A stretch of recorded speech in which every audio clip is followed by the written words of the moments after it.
Hola, bienvenidos a Esquina Literaria, soy Yolanda Miranda y les estoy compartiendo la lectura de este libro, Psicoanálisis de los cuentos de hadas. Seguimos leyendo la introducción, no terminamos de leer el apartado que se llama El cuento de hadas, un arte único, así que en este video lo vamos a terminar y también los invito a que revisen los cuentos de los hermanos Grimm que están en este canal. Sin embargo, la angustia de separación, el temor a ser abandonado y el miedo a morir de hambre, junto con la voracidad oral, no son exclusivos de ningún periodo de desarrollo en particular. Tales temores se dan en todas las edades en el inconsciente, por lo que dicho cuento tiene también sentido para niños mayores, a la vez que los estimula. Evidentemente a un adolescente le resulta mucho más difícil admitir de modo consciente su miedo a ser abandonado por sus padres o enfrentarse a su voracidad oral, razón de más para dejar que los cuentos hablen a su inconsciente, den cuerpo a sus angustias inconscientes y las liberen sin llegar nunca al conocimiento consciente. Otros personajes de la misma historia pueden ofrecer la guía y la seguridad que tanto necesita el niño ya mayor. Una niña en su temprana adolescencia quedó fascinada con Hansel y Gretel, que le brindó un gran consuelo leyéndolo una y otra vez, fantaseando sobre dicho cuento. De pequeña había estado dominada por un hermano mayor. En cierto modo le había mostrado el camino, como Hansel, al ir esparciendo las piedrecitas que les guiarían a él y a su hermana de vuelta a casa. En la adolescencia esta chica seguía apoyándose en su hermano, y esta escena del cuento le inspiró confianza, pero al mismo tiempo se resintió por el dominio de su hermano. Sin ser consciente de ello en aquel momento, su lucha por la independencia giraba en torno a la figura de Hansel. La historia le dijo a su inconsciente que seguir el camino de Hansel le haría quedarse atrás en vez de ir adelante. Por otra parte, es también significativo que al principio de la historia fuera Hansel el que guiara, mientras que al final es Gretel quien consigue la libertad y la independencia para ambos, puesto que es ella quien vence a la bruja. Una vez alcanzada la edad adulta, esta mujer comprendió que dicho cuento le había ayudado mucho a abandonar la dependencia en su hermano al convencerla de que una temprana dependencia en él no tenía por qué influir en su vida posterior. Así, una historia que por una razón había sido significativa para ella cuando era niña, le proporcionó una guía en la adolescencia por otra razón completamente distinta. El tema central de Blancanieves es el de una niña que todavía en la pubertad supera en todos los aspectos a su perversa madrastra, quien, loca de celos, le niega una existencia independiente, simbólicamente representada por el esfuerzo de la madrastra por ver aniquilada a Blancanieves. Sin embargo, el significado más profundo de esta historia, para una niña de 5 años, estaba muy lejos de los problemas de la pubertad. Su madre era tan fría y distante que la niña se sentía perdida. El cuento le aseguró que no tenía por qué desesperarse. Blancanieves, traicionada por su madrastra, fue rescatada por personas del sexo masculino. Primero los enanitos y más tarde el príncipe. Esta niña tampoco se desesperó por el abandono de su madre, sino que confiaba en que algún hombre la salvaría. Segura del camino que Blancanieves le mostraba, se volcó hacia su padre, el cual respondió favorablemente. El final feliz del cuento hizo posible que esta niña encontrara una solución satisfactoria a la situación inevitable que estaba viviendo y a la que le había proyectado la falta de interés por parte de su madre. De este modo vemos cómo una historia puede tener un importante significado, tanto para un niño de 5 años como para otro de 13, aunque el sentido personal que obtengan del cuento sea totalmente distinto. En Navisa vemos cómo la hechicera encierra a Navisa en una torre. Cuando ésta alcanza la edad de 12 años, su historia es asimismo la de una niña en la edad de la pubertad y de una madre celosa que trata de impedir que sea independiente, un problema típico de la adolescencia que encuentra una solución satisfactoria cuando Navisa se une a su príncipe. Sin embargo, esta historia ofreció una ayuda totalmente distinta a un niño de 5 años, cuando se enteró de que su abuela, que cuidaba de él la mayor parte del día, tenía que ingresar en un hospital a causa de una grave enfermedad. No tenía padre y su madre trabajaba todo el día. Pidió que le leyeran el cuento de Navisa. En aquel momento crítico de su vida, dos elementos de la historia desempeñaron un importante papel para el niño. En primer lugar, se sentía protegido de todos los peligros por la madre sustituta, cosa que en aquel momento le atraía en gran manera. Bajo determinadas circunstancias, la conducta egoísta puede dar un significado tranquilizador a lo que normalmente podría tomarse por una representación negativa. pero habría otro tema central mucho más importante para el niño, que Navisa encontrara la manera de escapar de su encierro en su propio cuerpo. Las trenzas por las que el príncipe escala hasta su estancia en la torre, el hecho de que el propio cuerpo pueda proporcionarnos la salvación, lo tranquilizó y le llevó a pensar que en caso necesario también él encontraría en su propio cuerpo el origen de su seguridad. Esto demuestra que un cuento de hadas también tiene mucho que ofrecer a un niño pequeño, aunque la protagonista de la historia sea un adolescente, puesto que se dirige indirectamente y del modo más imaginativo a los problemas humanos cruciales.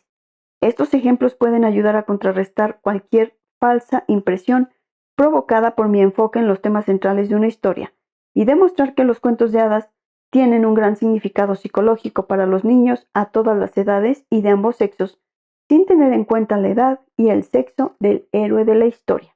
A partir de estos cuentos se obtiene un rico significado personal, pues facilitan los cambios en la identificación, mientras el niño pasa por distintos problemas, uno después de otro.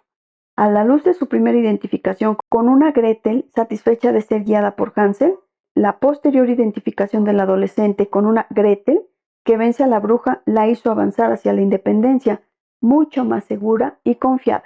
El hecho de encontrar seguridad en la idea de ser preservado en la inmunidad de una torre permite que el niño pequeño se dé cuenta más adelante de que puede hallar en lo que su propio cuerpo le ofrece una mayor seguridad al proporcionarle un cable de salvación. Del mismo modo que ignoramos a qué edad un determinado cuento será importante para un determinado niño, tampoco podemos saber cuál de los numerosos cuentos existentes debemos contar, en qué momento ni por qué. Tan solo el niño puede revelárnoslo a través de la fuerza del sentimiento, con que reacciona a lo que un cuento evoca en su consciente e inconsciente. Evidentemente, uno de los padres empezará por contar o leer a su hijo un cuento que haya sido significativo para él en su infancia. Si el niño no se aficiona a esta historia, quiere decir que sus motivos o temas no han logrado provocar una respuesta significativa en aquel momento de su vida. Entonces es mejor contarle otra historia la noche siguiente. Pronto nos daremos cuenta de que un determinado cuento se ha hecho importante por su inmediata respuesta a él o porque el niño pide que se lo cuenten una y otra vez. Si todo va bien, el entusiasmo del niño por esta historia será contagioso, y esta llegará también a ser importante para los padres, si no por otro motivo, porque significa mucho para el niño. Finalmente llegará el momento en que el niño ya habrá obtenido todo lo posible de su historia preferida, o en que los problemas que le hacían responder a ella habrán sido sustituidos por otros que encuentran mejor expresión en cualquier otro cuento. En este caso, el niño puede perder temporalmente el interés por dicha historia y disfrutar mucho más con cualquier otra. Al contar cuentos de hadas, lo mejor es tratar de seguir siempre el interés del niño. Incluso si uno de los padres adivina por qué su hijo se siente emocionalmente implicado en un determinado cuento, es mejor que lo guarde para sí. Las experiencias y reacciones más importantes de un niño pequeño son generalmente inconscientes y así deberán permanecer hasta que éste alcance una edad más madura y una mayor comprensión. Es siempre desagradable interpretar los pensamientos inconscientes de una persona y hacer consciente lo que ésta desea mantener en el preconsciente, especialmente cuando se trata de un niño. Es tan importante para el bienestar del niño sentir que sus padres comparten sus emociones, disfrutando con el mismo cuento, como la sensación que tiene de que sus padres ignoran sus pensamientos internos hasta el momento en el que el niño decide revelarlos.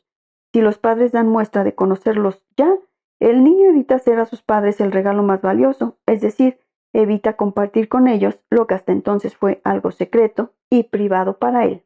Y puesto que además los padres son superiores al niño, el dominio de aquellos parecerá ilimitado y por lo tanto abrumador y destructivo.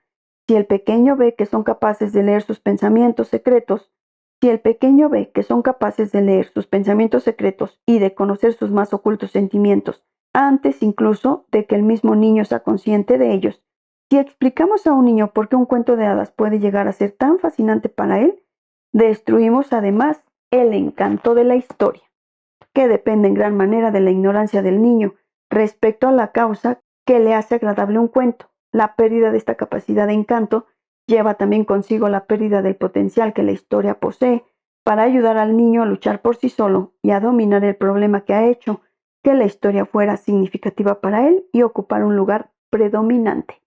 Las interpretaciones de los adultos, por muy correctas que sean, privan al niño de la oportunidad de sentir que él, sin ayuda alguna, se ha enfrentado satisfactoriamente a una difícil situación, escuchando y reflexionando repetidamente sobre la misma historia. Todos crecemos, encontramos sentido a nuestras vidas y seguridad en nosotros mismos al comprender y resolver nuestros propios problemas personales, sin recibir ayuda alguna y sin que nadie tenga que explicárnoslo.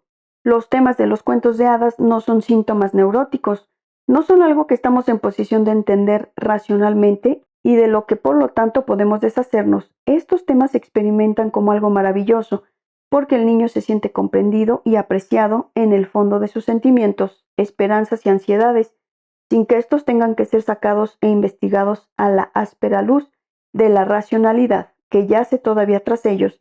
Los cuentos de hadas enriquecen la vida del niño y le prestan una cualidad fascinante, precisamente porque no sabe de qué manera ha actuado el encanto de dichas historias en él. Este libro se ha escrito para ayudar a que los adultos y especialmente aquellos que tienen niños a su cuidado sean mucho más conscientes de la importancia de dichas historias, tal como ya se ha indicado además de las interpretaciones sugeridas en el texto que sigue. Puede haber otros igualmente pertinentes. Los cuentos de hadas, como todas las verdaderas obras de arte, poseen una riqueza y profundidad tales que trascienden más allá de lo que se puede extraer mediante un examen superficial. Lo que se dice en este libro debería considerarse ilustrativo, como una mera sugerencia. Si el lector se siente estimulado a ir más allá de lo superficial, siguiendo su propio camino, obtendrá un variado significado personal de estas historias, que tendrán a su vez un mayor sentido para los niños o los que se las puedan contar. Sin embargo, debemos anotar una limitación especialmente importante.